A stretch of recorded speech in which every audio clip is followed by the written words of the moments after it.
अस्सलामुअलैकुम, welcome to FM cuisine. उम्मीद है आप लोग जहाँ कहीं भी होंगे, चाहे सर्दी में होंगे या गर्मी में होंगे, सभी खैर खैरियत से होंगे। तो आज मैं एक और ज़बरदस्त वीडियो लेकर आ गई हूँ। आज मैं आपको इस्लामाबाद के मल्टी ज़ू का विज़िट कराऊंगी, जो कि B17 सेक्टर मल्टी गार्डन में वाक़या है। ये उसकी बहुत ही मुनफरद सी एंट्रेंस है और साथ ही विंडो, जहाँ से आप अपने टिकट्स ले सकते हैं। अंदर जाते ही आपको बहुत खुशगवार माहौल देखने को मिलेगा। सफाई का इन्होंने ख़ास ख्याल रखा हुआ है। काफ़ी ग्रीनरी भी है। छोटे छोटे खूबसूरत से घोड़े यानी कि पोनीस बच्चों की राइड के लिए तैयार किए गए हैं। पोनी घोड़े कद में छोटे होने के बावजूद बहुत मजबूत होते हैं और ये इंतहाई ज़हीन और हैरत अंगेज़ यादाश्त रखते हैं। अब हम चलते हैं अगले किसी जानवर को देखने। तो जी जिस तरह की मजबूत और डबल ट्रिपल बार्स लगी हुई हैं, इससे तो आपको अंदाज़ा हो ही गया होगा कि यकीनन किसी खतरनाक खूनख्वार जानवर की डोमेन है। तो हाँ जी, यहाँ आपको मिलेंगे वाइट टाइगर्स और उनके साथ ही Bengal tigers. Bengal tiger India और बांग्लादेश का कौमी जानवर है। इसके जिस्म पर मौजूद धारियाँ बहुत ही मुनफरद होती हैं, बिल्कुल इंसानी हाथ के फिंगरप्रिंट्स की तरह, यानी दो टाइगर्स की एक जैसी बिल्कुल नहीं होती। बंगाल टाइगर सबसे ज़्यादा लंबे नुकीले दांत रखने वाले जानवरों में सर-ए-फ़हरिस्त है। ये अपने नुकीले और मजबूत पंजों के जरिए दरख्तों पर भी चढ़ सकते हैं।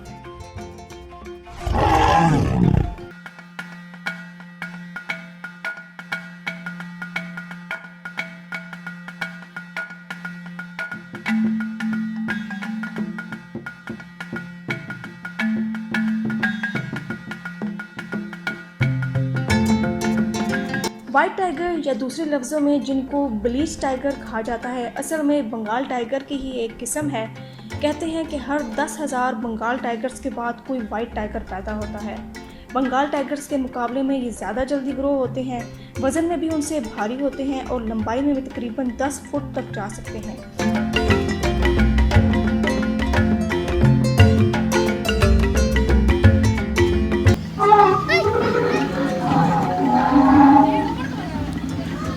अब हम आ गए हैं डायनोस की दुनिया में, यानी जुरासिक पार्क में। अच्छा, मेरी ये वीडियो थोड़ी पुरानी है, अब उन्होंने ज़ू में थोड़ी बहुत चेंजेस कर दी हुई हैं, तो अब आपको जहाँ पर डायनो राइड भी मिलेगी और जंपिंग कैसल भी मिलेगा। खैर, हम वापस आते हैं डायनासोर्स की तरफ। शुक्र है कि ये सिर्फ डमीज़ हैं, वरना इतने ख़तरनाक खूनख्वार जानवर को ज़िंदा अपने सामने देखने की सोच ही बहुत खौफनाक है। इनका ताल्लुक रेप्टाइल्स यानी रेंगने वाले जानवरों से बताया जाता है। साइज़ के हिसाब से इनमें बहुत वेरिएशंस थी। कहाँ वो जो मुर्गी से भी छोटे हुआ करते थे और कहाँ वो जिनका वज़न 100 टन तक चला जाता था, यानी कि 10 हाथियों के बराबर। ये तकरीबन 245 मिलियन साल ज़मीन पर रहे हैं और अब ये बिल्कुल ख़त्म हो चुके हैं।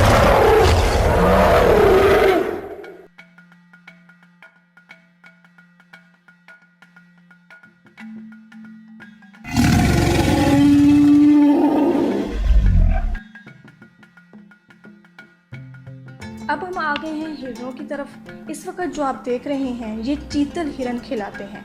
इनके जिस्म पर मौजूद सफ़ेद सफ़ेद धब्बों की वजह से इन्हें स्पॉटेड डियर भी कहा जाता है। नर हिरन के सींग होते हैं, मादा के नहीं होते, जो 100 सेंटीमीटर तक लंबे हो सकते हैं। ये इंडिया और श्रीलंका में पाए जाते हैं और 100 या उससे ज़्यादा के रेवड़ में रहते हैं। अगर आसपास इनको कोई मुमकिन खतरे का सामना महसूस हो तो चीतल हिरन बिल्कुल साकित खड़ा हो जाता है और अगर कोई ख़तरा हो तो पूरी तवज्जो से सुनता है और फिर इसके गिर्द मौजूद बाकी हिरन भी मोहतात हो जाते हैं। शिकार होने से बचने के लिए ये मुंतशिर होने की बजाय ग्रोहों की सूरत में भागते हैं। मल्टी ज़ू में आपको ये खूबसूरत कोई फिश का पौंड भी देखने को मिलेगा। इधर आप फिश फीड लेकर इनको डाल सकते हैं और जब आप फीड डालेंगे तो मछलियाँ ऊपर आना शुरू हो जाएंगी, जो बहुत ही खूबसूरत लगती हैं। जापानी कल्चर में इस फिश को काफ़ी अहमियत हासिल है। जापानी कल्चर में कोई फिश को खुशहाली और खुशकिस्मती की अलामत के तौर पर अक्सर रखा जाता है।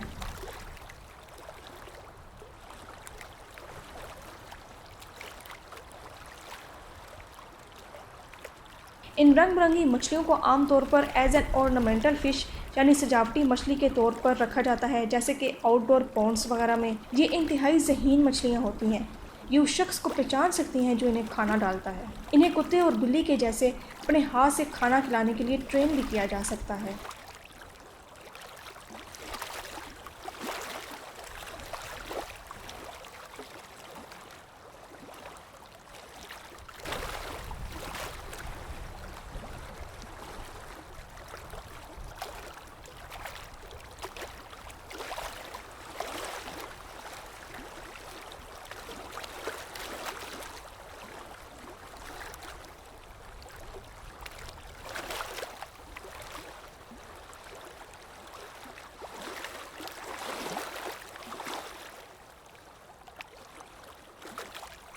इधर कुछ और आबी जानवर के डमी भी मौजूद हैं जिनका मुझे नाम नहीं मालूम। अगर आपको मालूम है तो मुझे ज़रूर बताइएगा।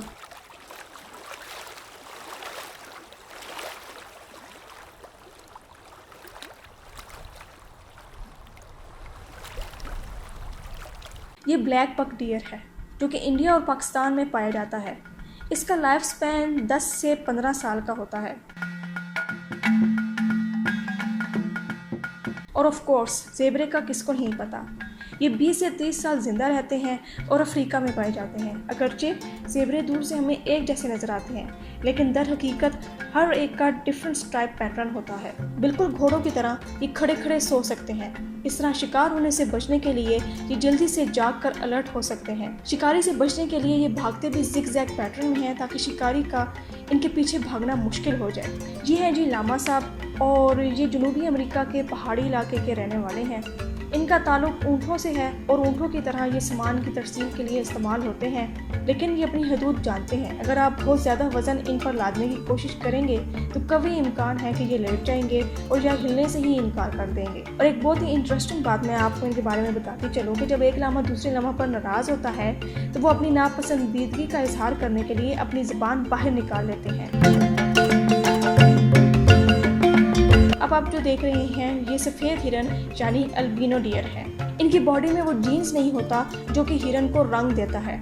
इनकी आंखें पिंक कलर की होती हैं। ये इंतहाई नायाब जानवर है। एक अंदाजे के मुताबिक हर 30,000 हिरनों में से सिर्फ एक अल्बिनो हिरन पैदा होगा। इस जू में आपको तकरीबन 5 से 6 मुख्तलिफ इक़साम के हिरन देखने को मिलेंगे।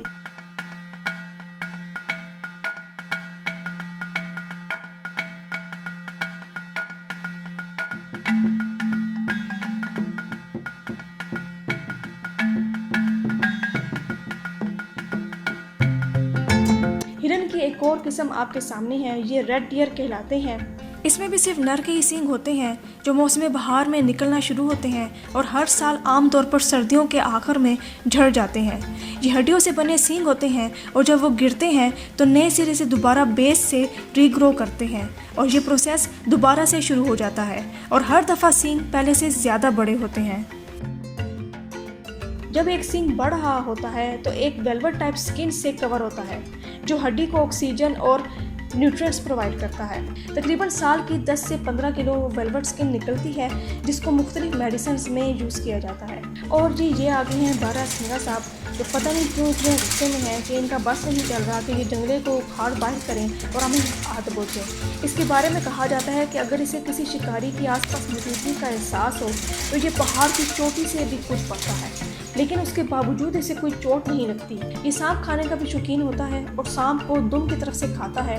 अक्सर ऐसा भी होता है कि सांप इसे डस लेता है तो सांप के डसने की वजह से उसकी आंखों से 2 छोटे छोटे कतरे के बराबर खून निकलता है जिसकी वजह से उसकी आंख में उंगली के बराबर सुराख बन जाता है। यह खून ज़मीन पर गिरकर खुश्क होने के बाद शम्मा की मानिंद हो जाता है। लोग उस खून से जहर का तरियाक बनाते हैं जिसे तरियाक हिवानी कहा जाता है।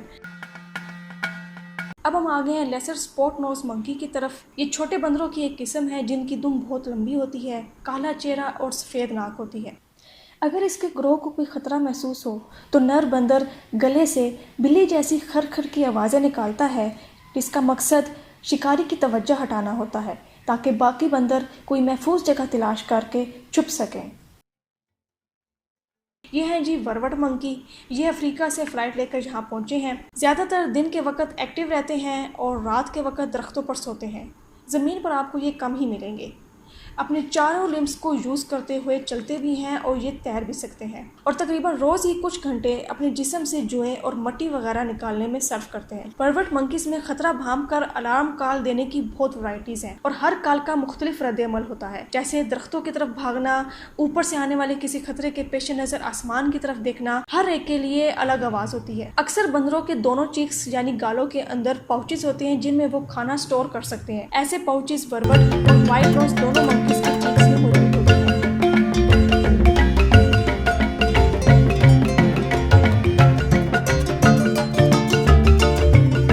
जी पाकिस्तान खानदान के कौमी जानवर यानी मारखोर का मस्कर। मारखोर पश्तो और फारसी जबान का लफ्ज़ है जिसका मतलब है सांप खाने वाला। जुगाली करने के बाद इनकी राल में झागनुमा मादा बनता है जिसे मकामी लोग सांप का जहर निकालने के लिए इस्तेमाल करते हैं।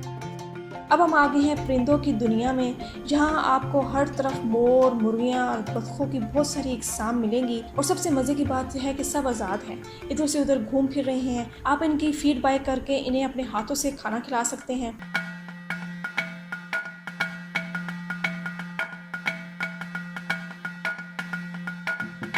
मोरों के बारे में कहा जाता है कि वो सांपों को पसंद नहीं करते। ये सांपों को अपने इलाके में रहने भी नहीं देते।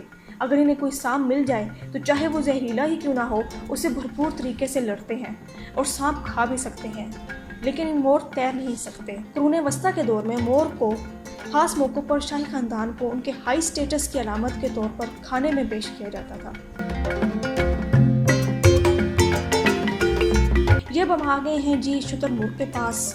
ये दुनिया का सबसे बड़ा परिंदा है। इसके 3 स्टमक्स यानी मैदे होते हैं। ये उड़ तो नहीं सकता, लेकिन कोई भी परिंदा जमीन पर इसकी रफ्तार का मुकाबला नहीं कर सकता। अब हम आ गए हैं तोतों की दुनिया में। सबसे पहले हैं ये इंडियन रिंग नेक पैरट्स। ये मुख्तलिफ रंगों में पाए जाते हैं और रोज़ाना अगर इनको प्रॉपर तवज्जो दी जाए, इनसे बात की जाए तो तकरीबन 8 माह या 1 साल की उम्र में ये बोलना शुरू कर देते हैं। ये बहुत ही खूबसूरत कोरिला पैरट्स हैं। सर पर मौजूद ताज और नारंगी गाल इनकी खूबसूरती में और इजाफा करते हैं।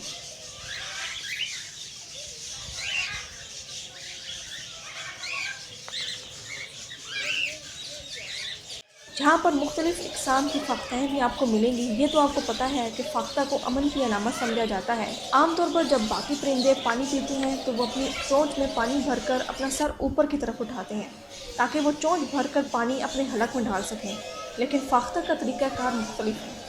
वो अपनी चोंच में पानी भरकर उसे ऐसे पीती है जैसे स्ट्रॉ से पानी पी रही हो। ये है जी खूबसूरत से रंग बिरंगे लव बर्ड्स। इनका ताल्लुक भी अफ्रीका से है। इनका लाइफ स्पैन ऑलमोस्ट 15 साल है। अगर एक मर जाता है या अलग हो जाता है तो इसके साथ ही में बेचैनी की कैफियत शुरू हो जाती है, जैसे डिप्रेशन की कैफियत हो। ये है कोंगो अफ्रीकन ग्रे पैरट, जो हमसे नाराज़ मुँह छुपाए बैठे हैं।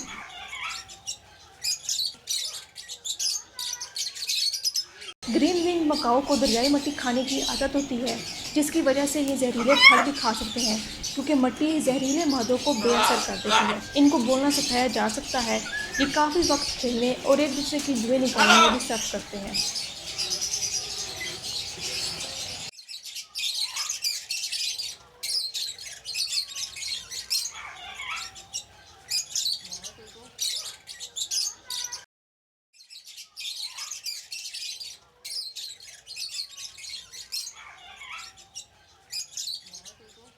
माशाल्लाह, क्या खूबसूरत तोतों की जोड़ी है। इन्हें गाला कोकैटो कहा जाता है। ऊपर से ग्रे, सामने से पिंक रोज के मानिंद कितने हसीन तोते हैं। इलियोनारा कोकैटो ये काफ़ी फ्रेंडली और इंटेलिजेंट तोते होते हैं और बहुत ही अच्छे डांसर्स होते हैं। इनके बारे में कहा जाता है कि पहली चीज़ जो ये सीखते हैं वो आपके कहने पर डांस करना है।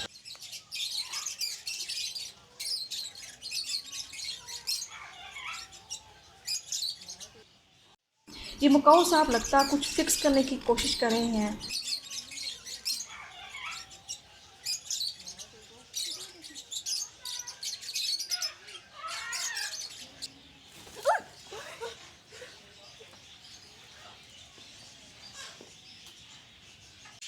और इनको कौन नहीं जानता।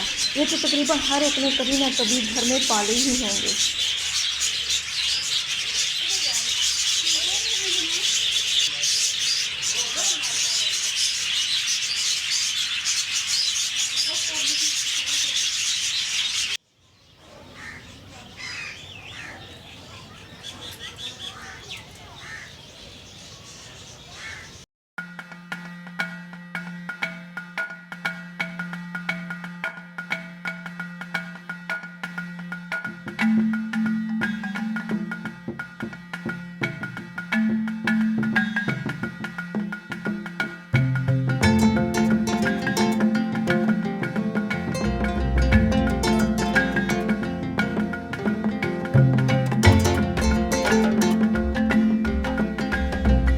49 कनाल पर फैले इस जू में जानवरों और परिंदों की तकरीबन 70 से ज़्यादा स्पीशीज़ आपको मिलेंगी और जो जानवर पाकिस्तान में नहीं रखे जा सकते उनके स्टैटूस भी मिलेंगे। ये वीडियो थोड़ी पुरानी है लेकिन अब इधर आपको वाइट लाइन और टाइगर के कब्स भी मिलेंगे जिनके साथ आप पिक्स भी बनवा सकते हैं।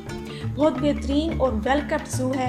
आप अपनी फैमिली के साथ ज़रूर आएँ और इसका विज़िट करें और एंजॉय करें। उम्मीद है आज की ये वीडियो आपको पसंद आई होगी। फिर मिलेंगे किसी नई वीडियो के साथ, तब तक के लिए इजाज़त दें। अल्लाह हाफिज़।